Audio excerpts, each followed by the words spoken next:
ಇನ್ನು ಸಚಿವ ಸಂಪುಟ ವಿಸ್ತರಣೆ ಬೆನ್ನಲ್ಲೇ ಕಾಂಗ್ರೆಸ್ನಲ್ಲಿ ಬಂಡಾಯದ ಬಿರುಗಾಳಿ ಎದ್ದಿದೆ. ಸಚಿವ ಸ್ಥಾನ ಮಿಸ್ ಆಗಿದ್ರಿಂದ ಘಟಾನುಘಟಿ ನಾಯಕರು ರಾಜೀನಾಮೆಗೆ ಮುಂದಾಗಿದ್ದಾರೆ.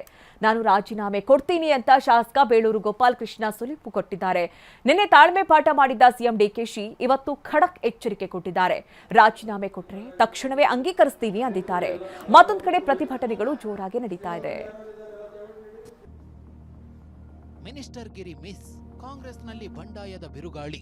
ಬಹಳಷ್ಟು ಜನ ಪ್ರಾಮಾಣಿಕ ಕಾಂಗ್ರೆಸ್ಗೆ ಒಂದು ರೀತಿಯಾದಂತಹ ಬ್ರಹ್ಮನಿರಸನ ಆಗಿದೆ.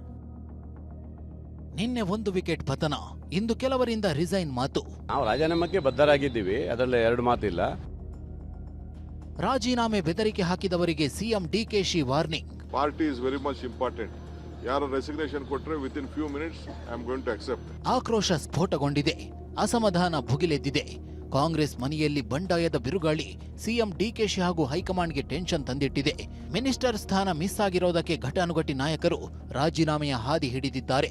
ನಿನ್ನೆಯಷ್ಟೇ ಇಂಡಿ ಕ್ಷೇತ್ರದ ಶಾಸಕ ಯಶವಂತರಾಯಗೌಡ ಪಾಟೀಲ್ ಶಾಸಕ ಸ್ಥಾನಕ್ಕೆ ರಾಜೀನಾಮೆ ಕೊಡೋ ಮೂಲಕ ಮೊದಲ ವಿಕೆಟ್ ಪತನಗೊಂಡಿದೆ. ನಾನು ರಾಜೀನಾಮೆ ಕೊಡ್ತೀನಿ ಎಂದ ಬೇಳೂರು ಗೋಪಾಲಕೃಷ್ಣ. ಡಿಕೆ ಸಂಪುಟದಲ್ಲಿ ಸಚಿವ ಸ್ಥಾನ ಸಿಕ್ಕೇ ಸಿಗುತ್ತೆ ಅಂತ ಶಾಸಕ ಬೇಳೂರು ಗೋಪಾಲಕೃಷ್ಣ ನಿರೀಕ್ಷೆ ಇಟ್ಟುಕೊಂಡಿದ್ರು. ಆ ನಿರೀಕ್ಷೆ ಹುಸಿ ಆಗಿದೆ. ಅಸಮಾಧಾನಗೊಂಡಿದ್ದಾರೆ. 3 ಬಾರಿ ಶಾಸಕನಾಗಿದ್ದೇನೆ, ರಣದೀಪ್ ಸಿಂಗ್ ಸುರ್ಜೇವಾಲಾ ಭೇಟಿಯಾದ ಬಳಿಕ ನಿರ್ಧಾರ ತಿಳಿಸ್ತೀನಿ ಅಂದಿದ್ದಾರೆ. ನನಗೆ ನೋವಾಗಿದಂತೂ ಸತ್ಯ, ಬೇಜಾರಾಗಿದ್ದಂತೂ ಸತ್ಯ. ಯಾಕಂದರೆ ಭಾಳ ನಿರೀಕ್ಷೆಯಲ್ಲಿದ್ದೇನೆ ಇದು ಆಗ್ಬೋದು ಅಂತೇಳಿ. ಯಾಕಂದರೆ ಹಿಂದೆ ಅವರಿಗೆಲ್ಲ ಕೊಟ್ಟಿದ್ದರು, ನಮಗೊಂದು ಅವಕಾಶ ಕೊಡ್ತಾರಂತ ಇದ್ದೀವಿ, ಆಗಲಿಲ್ಲ. ಬಹುಶಃ ಹೈಕಮಾಂಡಲ್ಲಿ ಯಾವ ತಪ್ಪಾಗಿದೆಯೋ ಇಲ್ಲಿ ತಪ್ಪಾಗಿದೆಯೋ ನನಗೆ ಗೊತ್ತಿಲ್ಲ. ಆದರೆ ನಾನು ಒಂದು ನಿರ್ಧಾರ ಮಾಡಿದ್ದೀವಿ, ಇನ್ನೇ ರಾಜೀನಾಮೆ ಕೊಡ್ತೀನಿ ಅಂತಲೂ ಸಹ ನಾವು ಹೇಳಿದ್ದೀವಿ. ನೋಡಬೇಕು, ಈಗ ನಮ್ಮೆಲ್ಲ ಪಕ್ಷದ ಮುಖಂಡರುಗಳು, ನನ್ನ ಕಾರ್ಯಕರ್ತರು ಎಲ್ಲ ಮಾತಾಡ್ತಾ ಇದ್ದಾರೆ. ಈಗ ಅಂದರೆ ತಾವು ಭಾಳ ಹುಷಾರಾಗಿರಿ, ಇದು ಮಾಡೋಕ್ಕೆ ಹೋಗಬೇಡಿ ಅಂತೆಲ್ಲ ಹೇಳಿದ್ದಾರೆ. ನೋಡೋಣ, ಪಕ್ಷದ ಮುಖಂಡರು ಕಾರ್ಯಕರ್ತರ ಒತ್ತಡನೂ ಅದೇ ಇರೋದ್ರಿಂದ ನಾನು ಇವೆಲ್ಲ ಮಾತಾಡ್ತಾ ಇದ್ದೀವಿ. ಒಂದಿಷ್ಟು ಜನ ಮಾತಾಡಿ ನಾನು ತೀರ್ಮಾನ ಮಾಡಿ ಏನು ಮಾಡ್ಬೇಕನ್ನೋದು ನಾನು ಮಾತಾಡ್ತೀನಿ. ನಿನ್ನೆ ಹೇಳಿಕೆಯನ್ನು ಕೊಟ್ಟಿದ್ದೀರಿ, ನಾನು ರಾಜೀನಾಮೆ ಕೊಡ್ತೀನಿ 10 ಗಂಟೆಗೆ ಅಂತ. ಆ ನಿರ್ಧಾರಕ್ಕೆ ಬದ್ಧವಾಗಿದ್ದೀರಾ? ಅಲ್ಲ, ನಾವು ರಾಜೀನಾಮೆಗೆ ಬದ್ಧರಾಗಿದ್ದೀವಿ, ಅದರಲ್ಲಿ ಎರಡು ಮಾತಿಲ್ಲ. ಅದಕ್ಕೆ ಇವತ್ತೆಲ್ಲ ಕೂತು ಮಾತಾಡಿ ಚರ್ಚೆ ನಂತರ ಇವತ್ತು ನಿರ್ಧಾರ ಮಾಡ್ತೀವಿ. ಅಸಮಾಧಾನ ಬೆನ್ನಲ್ಲೇ ಇಂದು ಸಿಎಂ ಡಿಕೆಶಿಯನ್ನ ಶಾಸಕ ಬೇಳೂರು ಗೋಪಾಲಕೃಷ್ಣ ಭೇಟಿಯಾಗಿ ಮಾತುಕತೆ ಮಾಡಿದ್ರು. ಇನ್ನು ಬೇಳೂರು ಗೋಪಾಲಕೃಷ್ಣಗೆ ಕಾಂಗ್ರೆಸ್ನ ಹಿರಿಯ ನಾಯಕ ಕಾಗೋಡು ತಿಮ್ಮಪ್ಪ ಸಮಾಧಾನ ಪಡಿಸಿದ್ದಾರೆ. ದುಡುಕಿನ ನಿರ್ಧಾರ ತೆಗೆದುಕೊಳ್ಳದಂತೆ ಬುದ್ಧಿವಾದ ಹೇಳಿದ್ದಾರೆ. ಅಸಮಾಧಾನಿತರಿಗೆ ಸಿಎಂ ಡಿಕೆಶಿಯಿಂದ ತಾಳ್ಮೆಯ ಪಾಠ. ನಿನ್ನೆ ರಾಜೀನಾಮೆಗೆ ಮುಂದಾಗಿದ್ದ ಶಾಸಕರಿಗೆ ಡಿಕೆ ಕಿವಿ ಮಾತು ಹೇಳಿದ್ರು. ತಾಳ್ಮೆಯಿಂದ ಇರಿ, ಈ ಹಿಂದೆ ನನ್ನನ್ನ ಸಂಪುಟದಿಂದ ಹೊರಗಿಡಲಾಗಿತ್ತು, ಮುಂದಿನ ದಿನಗಳಲ್ಲಿ ಅವಕಾಶ ಮಾಡಿಕೊಡಲಾಗುತ್ತೆ ಅಂದಿದ್ದಾರೆ. ಅದಾದ್ಮೇಲೆ ಧರ್ಮ್ ಸಿಂಗ್ ಕಾಲದಲ್ಲಿ ನನ್ನ ಪರಮೇಶ್ವರನೇ ದೂರ ಇಟ್ಟಿದ್ರು ಕಾರಣಾಂತರದಿಂದ. ಸಿದ್ದರಾಮಯ್ಯವ್ರ ಕಾಲದಲ್ಲೂ ನಾವಿಬ್ರು ಇವರು ಅಧ್ಯಕ್ಷರಾಗಿ ಅಧಿಕಾರ ಬಂದರು. ಇವರು 3 ವರ್ಷ ಆದಮೇಲೆ ಹೊರಗಡೆ ಬರಬೇಕಾದ ಪರಿಸ್ಥಿತಿ ಬಂತು. ನನ್ನ ಕೂಡ ಕೆಲವು ದಿನ ಹೊರಗಡೆ ಇಟ್ಟಿದ್ರು. ನಾವು ಭಾಳ ತಾಳ್ಮೆಯಿಂದ ಇದ್ದವು. ನಮ್ಮಿಬ್ಬರ ತಾಳ್ಮೆ ಇವತ್ತು ನನ್ನ ಮುಖ್ಯಮಂತ್ರಿ ಮಾಡಿದೆ ಪಕ್ಷ, ಇವ್ರನ್ನ ಉಪಮುಖ್ಯಮಂತ್ರಿ ಮಾಡಿದೆ. ಕೆಎಸ್ಆರ್ಟಿಸಿ ಅಧ್ಯಕ್ಷ ಸ್ಥಾನಕ್ಕೆ ರಾಜೀನಾಮೆ ಘೋಷಿಸಿದ ಶ್ರೀನಿವಾಸ್. ಸಚಿವ ಸ್ಥಾನ ಕೈತಪ್ಪಿದ ಹಿನ್ನೆಲೆಯಲ್ಲಿ ಗುಬ್ಬಿ ಶಾಸಕ ಶ್ರೀನಿವಾಸ್ ಕೆಎಸ್ಆರ್ಟಿಸಿ ಅಧ್ಯಕ್ಷ ಸ್ಥಾನಕ್ಕೆ ರಾಜೀನಾಮೆ ಘೋಷಿಸಿದ್ದಾರೆ. ನಾಳೆ ರಾಜೀನಾಮೆ ಕೊಡ್ತೀನಿ ಅಂದಿದ್ದಾರೆ. ನಾನು ಈ ಮೊದಲೇ ಕೊಡ್ತೀನಿ ಅಂತ ಹೇಳಿದ್ದೆ,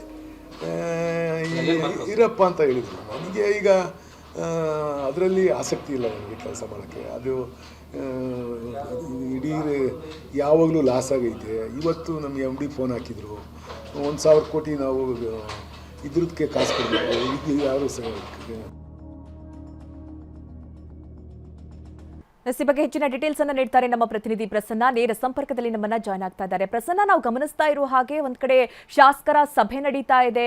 ಅಸಮಾಧಾನಗೊಂಡಂತಹ ಶಾಸಕರು ಇನ್ನಷ್ಟು ಶಾಸಕರನ್ನ ಒಗ್ಗೂಡಿಸಿ ಹೈಕಮಾಂಡ್ನ ಮೇಲೆ ಒತ್ತಡ ತರುವಂತಹ ಪ್ರಯತ್ನಗಳನ್ನ ಮಾಡ್ತಾ ಇದ್ದಾರೆ. ಆದ್ರೆ ಯಾವುದೇ ಒತ್ತಡ ತಂದ್ರೂ ಕೂಡ ಈ ಬಾರಿ ಈಗಾಗಲೇ ಸಚಿವ ಸ್ಥಾನ ಭರ್ತಿಯಾಗಿದೆ, ಇನ್ನೊಂದು ಸ್ಥಾನ ಉಳಿದಿರೋದು ಅದು ಮಹಿಳಾ ಮೀಸಲಾತಿ ಅನ್ನುವಂತಹ ನಿಟ್ಟಿನಲ್ಲಿ ಪ್ರಯತ್ನಗಳಾಗ್ತಾ ಇದೆ. ಹೀಗಾಗಿ ಮಹಿಳೆಯರಿಗೆ ಯಾರಿಗೆ ಸಚಿವ ಸ್ಥಾನ ಕೊಡಬೇಕು ಅನ್ನುವಂತಹ ನಿಟ್ಟಿನಲ್ಲಿ ಯಾವ್ದಾದ್ರು ಲೆಕ್ಕಾಚಾರ ಆಗಿದೆಯಾ? ಆ ಬಗ್ಗೆ ಏನಾದರೂ ಡೀಟೇಲ್ಸ್ ಸಿಕ್ಕಿದೆಯಾ ಪ್ರಸನ್ನ? ಮಧು, ಇದೀಗ ಸಚಿವ ಸಂಪುಟ ವಿಸ್ತರಣೆಯ ಬಳಿಕ ಆಗ್ತಾ ಇರುವಂತಹ ಬೆಳವಣಿಗೆಗಳು ಕಾಂಗ್ರೆಸ್ ಪಾಳ್ಯದಲ್ಲಿ ಒಂದಷ್ಟು ಗೊಂದಲಗಳನ್ನು ದೊಡ್ಡ ಮಟ್ಟಿಗೆ ಕ್ರಿಯೇಟ್ ಮಾಡಿದೆ. ಯಾರಿಗೆಲ್ಲ ಸಚಿವ ಸ್ಥಾನ ಸಿಕ್ಕಿಲ್ಲ ಅವರ ಬೆಂಬಲಿಗರು ಭಾರಿ ಆಕ್ರೋಶವನ್ನು ವ್ಯಕ್ತಪಡಿಸ್ತಾ ಇದ್ದಾರೆ. ಶಾಸಕರು ಪ್ರತ್ಯೇಕವಾದಂಥ ಸಭೆಗಳನ್ನ ನಡೆಸ್ತಾ ಇದ್ದಾರೆ. ಇದೀಗ ಉದಾಹರಣೆಗೆ ಕೋಲಾರ ಮತ್ತು ಚಿಕ್ಕಬಳ್ಳಾಪುರ ಶಾಸಕರಿಗೂ ಕೂಡ ಎರಡೂ ಜಿಲ್ಲೆಗೆ ಒಂದು ಸಚಿವ ಸ್ಥಾನವನ್ನು ಕೊಡಬೇಕು ಅನ್ನುವಂಥದ್ದಿತ್ತು. ಅಲ್ಲಿಯೂ ಕೂಡ ಸಚಿವ ಸ್ಥಾನ ಸಿಕ್ಕಿಲ್ಲ. ಹೀಗಾಗಿ ಸಚಿವ ಸ್ಥಾನ ಸಿಗದೇ ಇರುವಂತಹ ಎಲ್ಲ ಶಾಸಕರು ಕೂಡ ಒಂದು ಪ್ರತ್ಯೇಕವಾಗಿ ಸಭೆಯನ್ನು ಸೇರ್ತಾ ಇದ್ದಾರೆ. ಈಗಾಗಲೇ ಬಂಗಾರಪೇಟೆ ನಾರಾಯಣ ಸ್ವಾಮಿ ಅವರು, ಮಾಲೂರು ನಂಜೇಗೌಡ, ಬಾಗೇಪಲ್ಲಿ ಸುಬ್ಬಾರೆಡ್ಡಿ, ಕೊತ್ತೂರು ಮಂಜುನಾಥ್ ಸೇರಿದಂತೆ ಅವರೆಲ್ಲರೂ ಕೂಡ ಪ್ರತ್ಯೇಕವಾಗಿ ಸಭೆಯನ್ನು ಸೇರಿ ಮುಂದಿನ ತೀರ್ಮಾನವನ್ನು ಏನು ಮಾಡಬೇಕು ಅಂತೇಳಿ ಚರ್ಚೆಯನ್ನು ನಡೆಸ್ತಾ ಇದ್ದಾರೆ. ಇನ್ನೊಂದು ಕಡೆ ಕೆಪಿಸಿಯಲ್ಲೂ ಕೂಡ ಸಚಿವ ಸ್ಥಾನ ಸಿಗದೇ ಇರುವಂಥ ಕಾರಣಕ್ಕೋಸ್ಕರ ದಿನೇಶ್ ಗುಂಡೂರಾವ್ ಇರ್ಬೋದು, ಆರ್ ವಿ ದೇಶಪಾಂಡೆ ಇರ್ಬೋದು, ಎಂ ಕೃಷ್ಣಪ್ಪ ಮತ್ತು ಪ್ರಿಯಾ ಕೃಷ್ಣ ಬೆಂಬಲಿಗರು ಕೂಡ ದೊಡ್ಡ ಮಟ್ಟಿಗಿನ ಪ್ರತಿಭಟನೆಯನ್ನು ನಡೆಸ್ತಾರೆ. ಈಗ ಇರುವಂಥದ್ದು ಕೇವಲ ಒಂದು ಸ್ಥಾನ ಮಾತ್ರ, ಅದು ಮಹಿಳೆಯರಿಗೆ ಬಹುತೇಕ ಮೀಸಲಾಗಿದೆ. ಮಹಿಳೆಯರನ್ನ ಸೇರಿಸ್ಕೊಳ್ಳದೇನೆ ಸಚಿವ ಸಂಪುಟವನ್ನು ಪೂರ್ತಿಗೊಳಿಸೋದಕ್ಕೆ ಸಾಧ್ಯವಿಲ್ಲ. ಹೀಗಾಗಿ ಇರುವ ಒಂದು ಸ್ಥಾನಕ್ಕೆ ಯಾರನ್ನ ಸೇರಿಸೋದಕ್ಕೆ ಸಾಧ್ಯ ಅನ್ನುವಂಥ ಯಕ್ಷ ಪ್ರಶ್ನೆ. ಹೀಗಾಗಿ ಬಹುತೇಕ ಇದು ಕಷ್ಟ ಸಾಧ್ಯ ಆದಂಥ ಬೆಳವಣಿಗೆ.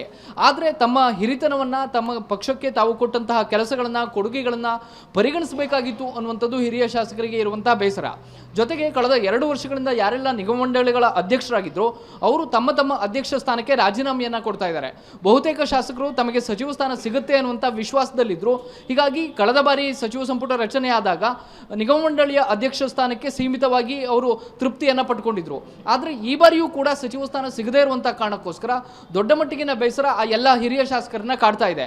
ಈಗ ತಾನೇ ಅಶೋಕ್ ಪಟ್ಟಣ್ ಅವರು ಕೂಡ ಒಂದು ಸ್ಪಷ್ಟನೆಯನ್ನು ಕೊಟ್ಟಿದ್ದಾರೆ. ಅವರು ಹೇಳ್ತಾ ಇರುವಂಥದ್ದು, ನಾವು ಹೈಕಮಾಂಡ್ನ ಗಮನಕ್ಕೆ ಈ ವಿಚಾರವನ್ನು ತರ್ತೀವಿ ಅಂತ ಹೇಳಿ. ಅಂದರೆ ಒಂದು ಕಡೆ ಅನುದಾನ ಕಳೆದ ಬಾರಿ ಸಿಕ್ಕಿರಲಿಲ್ಲ, ನಿಗಮ ಮಂಡಳಿಗಳ ಅಧ್ಯಕ್ಷ ಸ್ಥಾನ ಸಿಕ್ಕಿರಲಿಲ್ಲ, ಸಚಿವ ಸ್ಥಾನ ಸಿಗುತ್ತೆ ಅನ್ನುವಂಥ ಕಾರಣಕ್ಕೋಸ್ಕರ ಕಾದುಕೊಳ್ತಿದ್ರು. ಅವರೆಲ್ಲರಿಗೂ ಕೂಡ ಇದೀಗ ಸಚಿವ ಸ್ಥಾನ ಸಿಗದೇ ಇರುವಂಥ ಕಾರಣಕ್ಕೋಸ್ಕರ ಸಾಕಷ್ಟು ಬೇಸರವಾಗಿದೆ. ಹೈಕಮಾಂಡ್ನ ನಾಯಕರನ್ನ ಭೇಟಿಯಾಗಿ ತಮ್ಮ ಅಳಲನ್ನು ತೋಡ್ಕೊಳ್ತೀವಿ ಅನ್ನುವಂಥ ಅಭಿಪ್ರಾಯವನ್ನು ವ್ಯಕ್ತಪಡಿಸ್ತಾ ಇದ್ದಾರೆ. ಯಾರೆಲ್ಲ ಸಚಿವ ಸ್ಥಾನ ಸಿಕ್ಕಿಲ್ಲ ಆ ಎಲ್ಲರೂ ಕೂಡ ಒಬ್ಬೊಬ್ಬರನ್ನ ಸಂಪರ್ಕ ಮಾಡುವಂಥ ಕೆಲಸವನ್ನ ಮಾಡ್ತಾ ಇದ್ದಾರೆ. ಅಪ್ಪಾಜಿ ನಾಡಗೌಡ, ಟಿ.ಬಿ. ಜಯಚಂದ್ರ, ಎನ್.ವೈ. ಗೋಪಾಲಕೃಷ್ಣ ಇವರೆಲ್ಲರೂ ಕೂಡ ಪ್ರತ್ಯೇಕ ಸಭೆಯನ್ನು ಸೇರಿದ್ರು. ಅದೇ ಸಭೆಗೆ ಬೇರೆ ಬೇರೆ ಶಾಸಕರು ಕೂಡ ಸಂಪರ್ಕವನ್ನ ಮಾಡಿ ಮುಂದಿನ ನಿರ್ಣಯ ಏನು ಮಾಡಬೇಕು ಅಂತೇಳಿ ಚರ್ಚೆಯನ್ನು ನಡೆಸ್ತಾ ಇದ್ದಾರೆ. ನಿಜ ಇರುವಂಥದ್ದು 20 ಸ್ಥಾನ, ಅದರಲ್ಲಿ 19 ಸ್ಥಾನ ಭರ್ತಿಯಾಗಿ ಹೋಗಿದೆ. ಇನ್ನೂ ಉಳಿದಂಥ ಒಂದು ಸ್ಥಾನವನ್ನು ಯಾರಿಗೆ ಕೊಡೋದಕ್ಕೆ ಸಾಧ್ಯ ಅನ್ನುವಂಥ ಯಕ್ಷ ಪ್ರಶ್ನೆ ಕಾಡ್ತಾ ಇದೆ. ಹೀಗಾಗಿ ಸಮುದಾಯವಾರು ಪ್ರಾತಿನಿಧ್ಯವೂ ಕೂಡ ಸೂಕ್ತ ರೀತಿಯಲ್ಲಿ ಆಗಿಲ್ಲ. ಜಿಲ್ಲಾವಾರು ಪ್ರಾತಿನಿಧ್ಯವನ್ನು ಕೂಡ ಹಂಚಿಕೆ ಮಾಡುವಂಥ ನಿಟ್ಟಿನಲ್ಲಿ ನಾಯಕರು ಎಲ್ಲೋ ಒಂದು ಕಡೆ ಎಡವಟ್ಟನ್ನು ಮಾಡಿದ್ದಾರೆ ಅನ್ನುವಂಥ ಬೇಸರ ಇದೀಗ ಎಲ್ಲರನ್ನೂ ಕೂಡ ಕಾಡ್ತಾ ಇದೆ. ಈ ಬೇಸರಕ್ಕೆ ಮದ್ದು ಏನು ಅನ್ನುವಂಥದ್ದು ಯಾರಿಗೂ ಕೂಡ ಸದ್ಯಕ್ಕೆ ಉತ್ತರ ಸಿಗದಂಥ ಪ್ರಶ್ನೆಯಾಗಿ ಕಾಡ್ತಿದೆ. ಮಧು, ಥ್ಯಾಂಕ್ ಯು ನಿಮ್ಮೆಲ್ಲ ಡೀಟೇಲ್ಸ್ಗಾಗಿ.